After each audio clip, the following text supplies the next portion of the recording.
Indonesia sebagai negara non-blok dan menjadi negara kepulauan tentunya memperkuat alutsista dari ketiga matra adalah merupakan benteng utama sistem pertahanan Indonesia sehingga dengan memenuhi kebutuhan alutsista tempur TNI Angkatan Udara, TNI Angkatan Darat, dan TNI Angkatan Laut adalah merupakan sebuah keharusan demi menjaga dan melindungi wilayah kedaulatan negara kesatuan Republik Indonesia dari serangan musuh yang tidak terduga.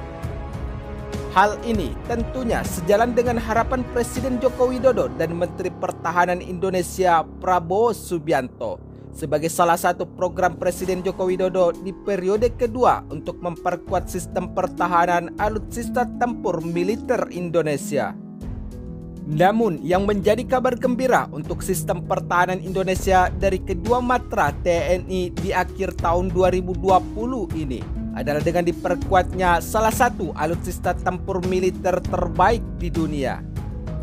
Misalkan saja dari matra udara, TNI Angkatan Udara saat ini telah diperkuat salah satu sistem pertahanan NASAMS II terbaik di dunia yang dibekali dengan rudal jarak menengah seperti rudal AIM-120 Sidewinder.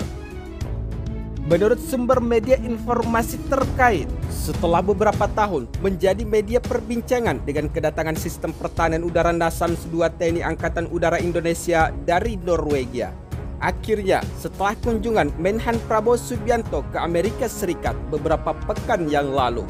rudal NASAMS II hasil kerjasama antara Amerika Serikat dan Norwegia ini akhirnya telah resmi memperkuat sistem pertahanan udara Indonesia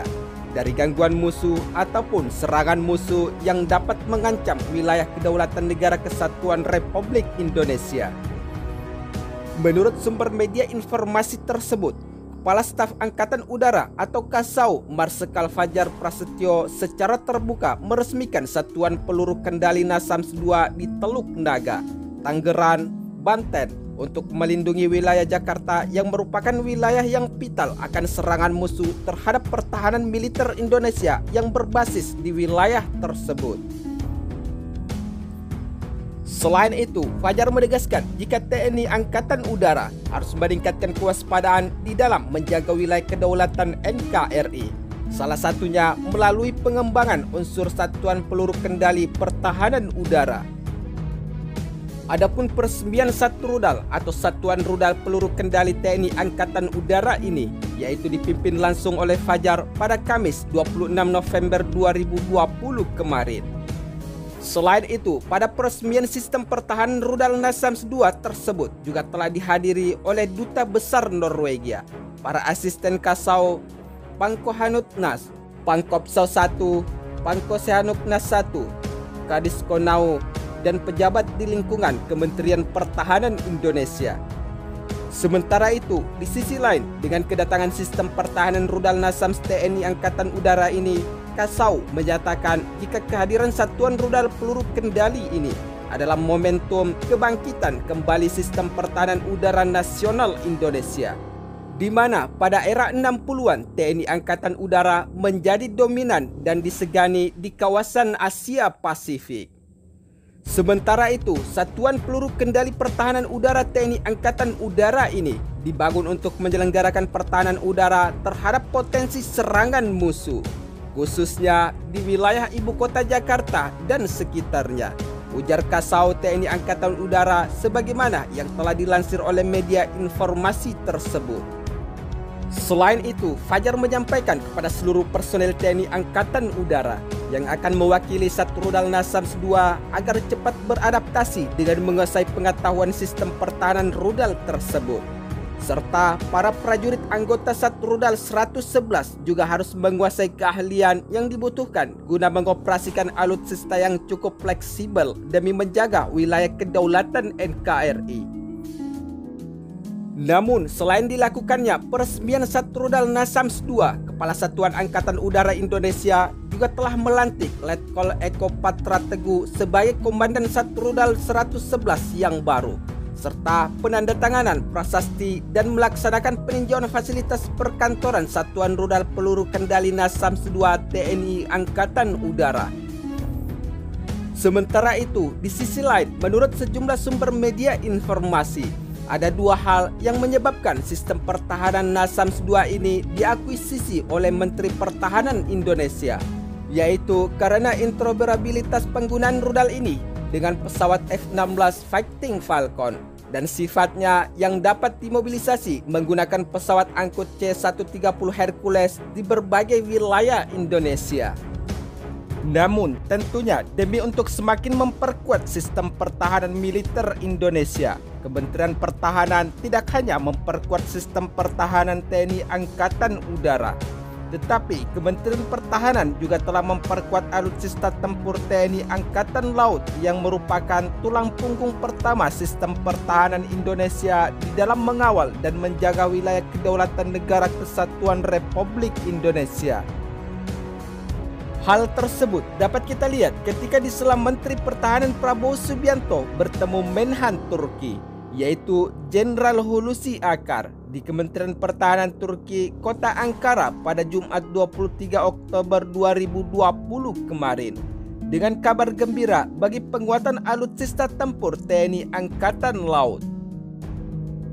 Menurut sumber media informasi Daily Sabah menginformasikan jika TNI Angkatan Laut telah menerima gelombang pertama pengacau dan umpan torpedo akustik buatan Turki untuk kapal selam diesel listrik kelas Ngapasa 403 milik TNI Angkatan Laut, sebagaimana lansiran jurnal industri pertahanan tersebut. Selain itu, penerbit jurnal intelijen pertahanan dan keamanan yang berbasis di Inggris, Janes, mengatakan bahwa dalam laporan gelombang pertama dari umpan dan pengacau akustik buatan Aselsan tersebut telah tiba di Indonesia pada Kamis 22 Oktober 2020 kemarin sebagai sistem penangkal torpedo dan termasuk keluarga umpan Soka yang dikembangkan oleh perusahaan pertahanan terbaik milik Turki.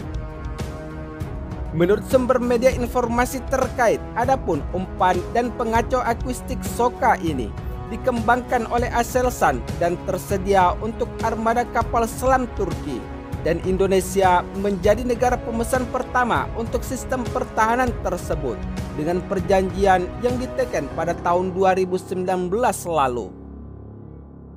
Adapun sistem pengacau ini bekerja dengan memancarkan suara yang memenuhi frekuensi pengoperasian akustik torpedo, sedangkan umpan dapat diprogram untuk mensimulasikan karakteristik akustik dan hidrografi kapal selam induknya. Selain itu, efektor Soka sendiri digunakan dalam sistem penanggulangan torpedo permukaan Hisir dan sistem penghitung torpedo kapal selam Sargana, dan ada dua jenis efektor Soka yang berbeda, yaitu bersifat menipu dan membingungkan, serta kedua sistem ini juga telah dikembangkan oleh Aselsan. Sementara itu, Aselsan selama ini mengembangkan sistem penanggulangan Sargana untuk melindungi kapal selam dari torpedo musuh yang akan menyerang. Namun, selain memperkuat sistem pertahanan TNI Angkatan Laut dari sistem penangkalan torpedo, Kementerian Pertahanan Indonesia juga telah memperkuat TNI Angkatan Laut dengan dua kapal perang baru. Dengan penambahan dua kapal perang baru TNI Angkatan Laut, tidak bisa dipungkiri jika pasca persitegangan antara militer Malaysia dan CCG Cina di wilayah Laut Cina Selatan, tentunya membuat beberapa negara di kawasan Asia Tenggara semakin memperkuat posisinya dengan berbagai macam jenis alutsista militer tempurnya. Sebab wilayah tersebut memang adalah sebuah wilayah zona laut maritim yang krisis klaim tumpang tindih. Misalkan saja kesiapsiagaan militer TNI Angkatan Laut di beberapa titik wilayah yang berbatasan langsung dengan Laut Cina Selatan, Selat Malaka, dan beberapa negara kawasan lainnya sebagai bentuk antisipasi dan kesiapsiagaan Indonesia untuk mengamankan wilayah kedaulatan Negara Kesatuan Republik Indonesia. Selain itu, TNI Angkatan Laut juga semakin memperkuat posisinya dengan tambahan 2 unit kapal perang yang sekaligus dikerahkan untuk melakukan peningkatan daya tempur sistem pertahanan TNI di dalam mengawal wilayah laut maritim Indonesia. Sementara itu, dalam rangka mendukung latihan tempur dan uji kelayakan kapal perang yang berfungsi sebagai salah satu kapal angkut tank 1, yaitu KRI Teluk Kendari 518, dan kapal angkut tank 2 KRI Teluk Kupang 519 yang merupakan rampur resimen kavaleri 1 marinir ikut aktif mendukung kegiatan latihan embarkasi dan debarkasi 2 KRI baru yang dimiliki oleh TNI Angkatan Laut tersebut. Selain itu, seluruh rampur dan personel Menkap 1 Marinir yang dipimpin langsung oleh Wadan Menkap 1 Marinir yaitu Letkol Marinir Wisnu melaksanakan proses embarkasi di KRI Teluk Kupang 519 dan selanjutnya berlayar dari dermaga Kolin Lamil Tanjung Priok, Jakarta Utara menuju Pulau Bokor, Kepulauan Seribu pada Kamis 26 November 2020. Namun, adapun keikutsertaan 2 unit kapal perang terbaru TNI Angkatan Laut ini pasca pengiriman 9 unit armada tempur laut Indonesia di wilayah Laut Natuna Utara telah berlangsung dari tanggal 26 hingga 27 November 2020 kemarin, yang juga ditinjau langsung oleh Kepala Staf TNI Angkatan Laut Laksmana TNI Yudo Margono dengan berbagai materi latihan uji kelayakan kapal perang dari kedua KRI baru TNI Angkatan Laut.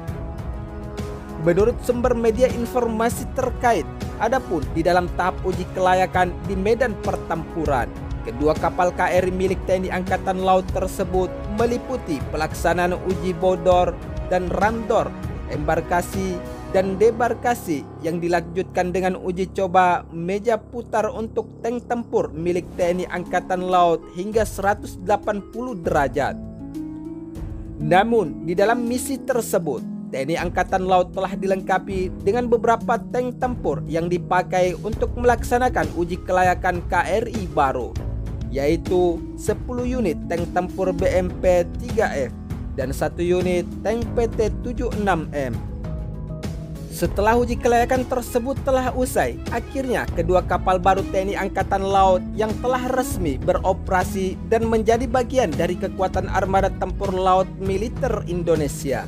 Kedua kapal perang atau KRI Teluk Kendari 518 dan KRI Teluk Kupang 519 kembali ke pangkalan militer Indonesia di Jakarta. Sementara itu, menurut sumber media informasi lainnya, pasca penambahan alutsista kapal perang atau KRI TNI Angkatan Laut dan hingga latihan uji kelayakan di wilayah laut maritim Indonesia, armada tempur militer TNI Angkatan Laut juga telah semakin memperkuat posisinya di wilayah Laut Natuna, yang juga merupakan bagian dari serangkaian antisipasi Indonesia terhadap gangguan wilayah kedaulatan NKRI.